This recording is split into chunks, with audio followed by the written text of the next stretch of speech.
안녕하세요. 오늘 묵상. 오늘은 출애굽기 30장 17절부터 38절 말씀 보도록 하겠습니다. 네, 이제 17절부터 38절은 여러 기구들에 관한 기구 그리고 뭐 관유향 뭐 이런 거에 관한 건데요. 지금 계속해서 우리는 성막과 성막에 쓰이는 물품들을 보고 있습니다. 이 각자는 일종의 교육용으로 쓰인 겁니다.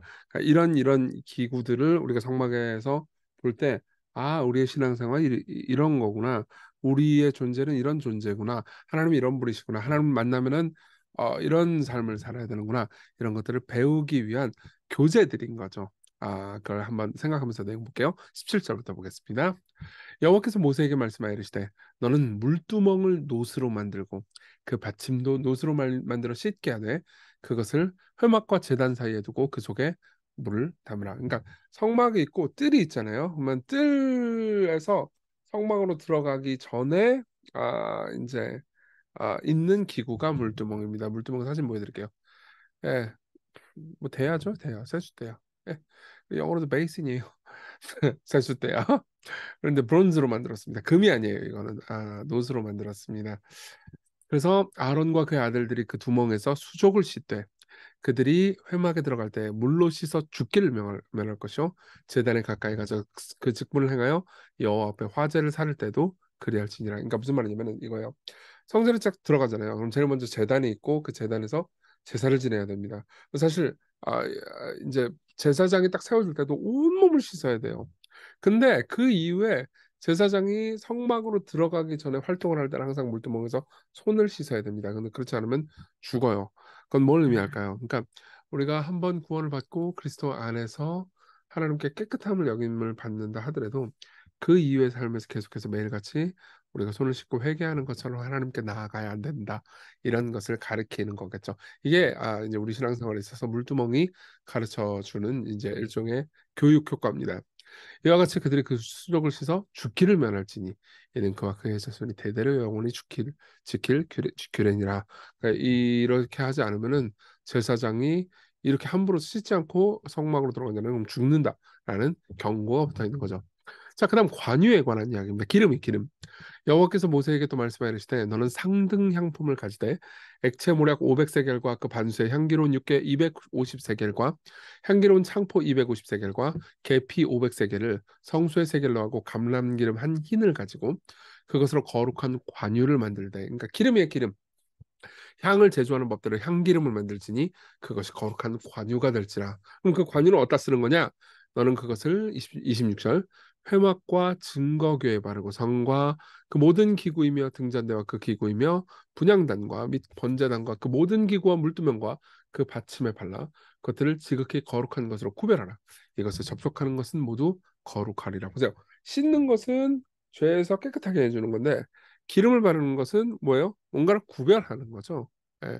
그래서 그 구별은 그러니까 기구들에만 구별을 하는 게 아니고 제사장도 그렇게 기름을 발라서 구별을 합니다. 30절 너는 아론과 그의 아들들에게 기름을 발라 그들을 거룩하게 하고 그들이 내게 제사장 직분을 행하게 하고 이스라엘 자손에게 말하여 이르기를 이것은 너희 대대로 내게 거룩한 관유니 이렇게 말합니다. 보세요. 이 관유는 제사장들이죠. 제사장들하고 기구들에게만 말합니다. 예. 그건 뭐예요? 그들이 거룩하게 구별되어 있다. 하나님의 특별한 존재로 하나님께서 따로 떼어놓았다. 이런 거죠. 거룩이라는 개념에 대해서 제가 한번 말씀드렸던 거 기억나나요? 구분되다, 구별되다. 그렇죠? 뭐 똑같은 펜이 있더라도 이 펜이 할머니의 유품이다. 그러면 다른 모든 펜과 달리 얘는 특별하잖아요. 구분됐잖아요. 마찬가지로 제사장들은 하나님께 구분된 존재다. 그리고 이제 신약에 있는 우리 입장에서는 우리 모두가 그리스도 안에서는 왕 같은 제사장들이니까 하나님께서 이 세상 가운데서 우리를 특별히 구분시켜서 주신 존재다. 이걸 생각하는 게 되게 중요합니다. 그래서 그냥 사람의 몸에 부으면 안 돼요. 꼭 제사장한테만 부을 수 있습니다. 사람의 몸에 붓지 말며 이 방법대로 이와 같은 것을 만들지 말라. 이는 거룩하니 너희는 거룩히 여겨라. 이 같은 것을 만드는 모든 자와 이것을 타인에게 붓는 모든 자는 그 백성에서 끊어지리라 하라. 그러니까 이것도 역시 죽음의 경고가 있죠. 그리고 여호와께서 모세에게 이르시되 너는 소합향과 나감향과 풍자향의 향품을 가져다가 향품을 유향에 섞되 각기 같은 분량으로 하고 이번에는 세 번째인데요. 향입니다. 향. 예. 향을 만드는 방법을 좀 알려주는 건데 이 향은 여러분 기억나세요? 분향단에 있으면 이 향이 이제 기도를 가리킨다고 그랬잖아요. 이 향이 쭉 피어올라는 그 향을 말하는 겁니다. 그래서 35절 그것으로 향을 만들되 향 만드는 법대로 만들고 그것에 소금을 쳐서 성결하게 하고 그 향 얼마를 곱게 찌어 내가 너와 만날 회막 안 증거기 앞에 두라. 이 향은 너에게 지극히 거룩하니라. 내가 여호와를 위하여 만들 향은 거룩한 것이니 너희를 위하여서는 그 방법대로 만들지 말라. 냄새를 맡으려고 이 같은 것을 만드는 모든 자는 그 백성 중에서 끊어지리라. 보세요. 향도 관유도 뭐 저기 뭐지? 아, 이제 물두멍도 전부 다 뭐가 있죠? 그러니까 경고가 있죠. 죽음의 경고가 있습니다. 자, 이걸 기억하고 내용 한번 적용해 봅시다. 첫째, 본문을 통해서 우리가 볼 수 있는 자기 자신에 대한 지식들 한번 생각해 볼게요. 우리는 구원을 받고 난 이후에도 지속적으로 회개하고 씻어야 될 필요가 있습니다. 물두멍에서 마치 제사장이 손을 씻듯이요. 제사장은 온몸을 씻고 그리고 속죄를 하지만 그 이후에도 성막에 들어가서 일을 하려면 계속해서 손을 씻었어야 했어요. 그러니까 이것은 우리가 매일 깨끗하게 스스로를 회개하고 돌이킬 필요가 있다는 것을 말해주겠죠. 그리고 우리는 마치 기름을 바르는 것처럼 거룩하게 구별되고 특별한 삶을 살도록 부르심을 받았어요. 그 무슨 말이냐면 우리는 세상 사람들이 사는 것처럼 살아서는 안 됩니다. 그들이 좋아하는 것을 똑같이 좋아하고 그들이 이제 유혹받는 것에 있어서 똑같이 유혹받으면 안 된다는 거죠. 이것을 그러니까 단순히 뭐 하지 마, 뭐 하지 해 이런 식으로만 생각하지 마십시오. 그러니까 여러분들이 예를 한번 들어볼게요. 여러분들이 일본에 산다고 한번 해봅시다. 근데 일본에 살지만 일본에 뭐 예를 들면 한국을 되게 싫어하는 지역에 산다고 해봐요.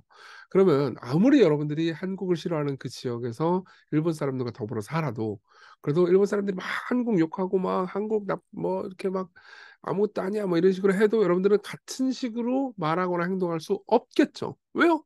정체성이 다르니까. 그들과는 구별돼 있으니까요. 무슨 말인지 이해되시죠? 그것과 똑같습니다. 여러분들은 그리스도인이고 여러분들이 예수님을 믿고 있다면요. 그리스도인은 다른 방식으로 행동하고 사고하고 다른 갈망, 다른 기도를 가지고 있어야 된다는 거죠. 자, 또한 우리는 향을 올리는 것처럼 지속적으로 하나님의 임재 안으로 들어가고 기도해야 됩니다. 그 향이 말해주는 게 기도라고 했던 거, 이제 어제 묵상하셨던 분들은 아마 기억하실 겁니다. 자, 그게 우리가 삶을 살 때 꼭 해야 되는 것들이고요. 두 번째로 우리 예수 그리스도를 묵상해 봅시다. 물두멍 관유 향 이야기 전체가 주제가 순결함이에요. 꼭 이 순결함이 있어야 된다. 하나님의 백성들은 이것을 의미하는 거죠. 그리고 이 순결함을 위배하는 모든 행동은 죽음에 대한 경고가 있습니다. 그렇죠? 아까 우리가 다 봤지만 죽음에 대한 경고가 있죠. 그래서 어떻게 하냐? 제사장이 자 구약시대의 제사장이라고 생각해 보세요, 여러분들이. 그럼 항상 내가 뭘 하든 죽음의 위협 안에 있구나. 내가 손을 씻지 않는다면, 내가 이 향을 함부로 다룬다면, 이런 걸 따로 만들고 아무한테나 뿌린다면, 이 관유를 함부로 만들어가지고 누구한테나 뿌린다면, 이건 죽음이 하나님의 백성 중에 끊쳐지는 저주가 있구나. 이런 생각이 들 겁니다. 그렇죠? 그러면서 이런 생각을 하게 되고, 하나님의 존전 앞으로 나아가려면 완벽해야 되는구나. 근데 나는 완벽하지 않고 죄인이구나. 라는 생각을 같이 하도록 교육적인 효과가 있는 거죠. 그런 의미에서 우리는 이런 생각을 해볼 필요가 있습니다. 에베소서 5장 2절에 보면 그리스도께서 너희를 사랑하신 것 같이 너희도 사랑 가운데 생활하.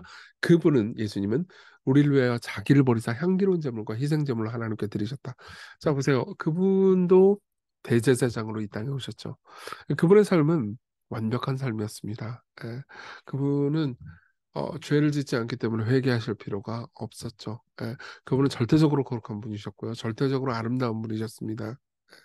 근데요, 그런 분이 그렇게 완전하고 깨끗한 분이 십자가에서는 하나님께 버림받았단 말이에요. 그렇죠? 죽음의 위협 앞에 놓인 정도가 아니고 죽으셨어요. 왜 그럴까요? 그분은 순결한데 죽으셨습니다. 이유는 간단하죠. 우리가 순결하지 않은 것을 그분이 뒤집어 쓰신 거죠. 그리고 그분이 자기 자신의 죽음으로 하나님을 영화롭게 하고 그리고 자기 자신의 죽음을 하나님께 완벽한 제사를 드린 겁니다. 자, 이걸 기억하고 그리고 우리가 살아가는 삶 있잖아요. 여러분들이 이런 회개의 삶 혹은 구별된 삶, 기도의 삶 이런 삶을 살지 못한다고 해서 하나님께서 여러분들을 정죄하지 않으십니다. 그리스도 안에서 그분이 우리 대신 정죄를 받으셨어요. 그러니까 우리는요, 그분의 사랑 안에서 기도의 삶과 거룩하게 구별된 그런 삶, 그리고 지속적으로 회개하는 삶을 살면 됩니다. 오늘도 그런 삶을 살면서요. 내가 오늘 뭐 예를 들면 출근하거나 하루를 살아갈 때 거룩하게 살아가야겠다. 하나님 그 힘을 내게 해주세요. 무엇보다 당신과 만나 교제하는 반복의 삶을 살게 해주십시오.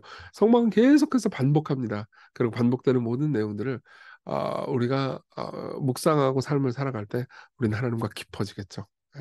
그리고 무엇보다 우리의 의가 되신 예수 그리스도를 보면서 그분을 나의 정체성으로 삼게 되는 오늘 하루가 되게 하소서. 우리 같이 기도합시다.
기도하겠습니다.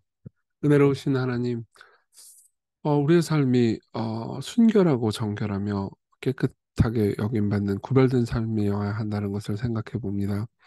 하지만 그렇게 살지 못했고 그리스도께서 우리를 대신한 대제사장으로서 완벽한 삶을 사셔서 우리에게 주셨습니다. 그렇기 때문에 당신을 따라서 순종의 삶, 거룩한 삶, 회개하는 삶을 오늘도 살게 하소서. 예수님 이름으로 기도했습니다. 아멘. 네, 은혜 안에서 오늘 기쁜 하루 되세요.